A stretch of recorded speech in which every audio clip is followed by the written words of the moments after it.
যোগ্য group C group D অধিকার মঞ্চের তরফ থেকে আমরা যারা নবান্নে গিয়েছিলাম তারা ওখানে গিয়ে ওএসডি অবনীত পুনিয়ারের সঙ্গে আমাদের প্রায় দীর্ঘ 1 ঘন্টার একটি মিটিং বা কনফারেন্স আপনারা বলতে পারেন, সেটা চলেছে।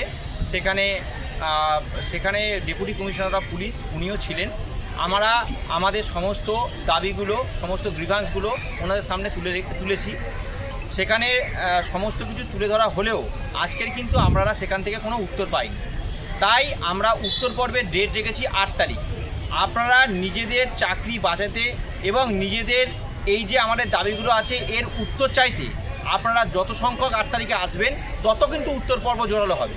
তাই কেউ 8 তারিখে বাড়িতে থাকবেন না।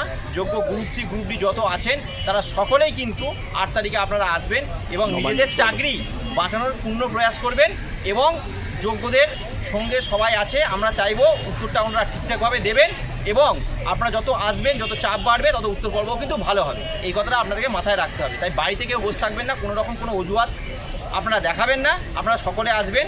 আর আজকের যে ওখানে যাওয়া হয়েছিল তার যে রিসিভিং কপি সেটা আপনাদের সামনে শো করা হলো, সেটা কিন্তু সিএসের অফিস থেকেই দেওয়া হয়। সেক্রেটারি ওএসডি উনি রিসিভ করে দিয়েছেন।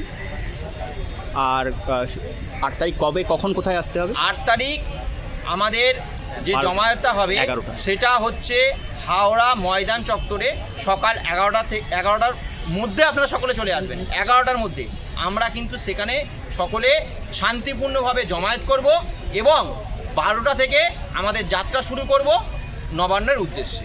আপনারা সবাই হাওড়া ময়দানে 11টার মধ্যে উপস্থিত হবেন। আমাদের দুর্দশার সমস্ত উত্তর আমরা নেব।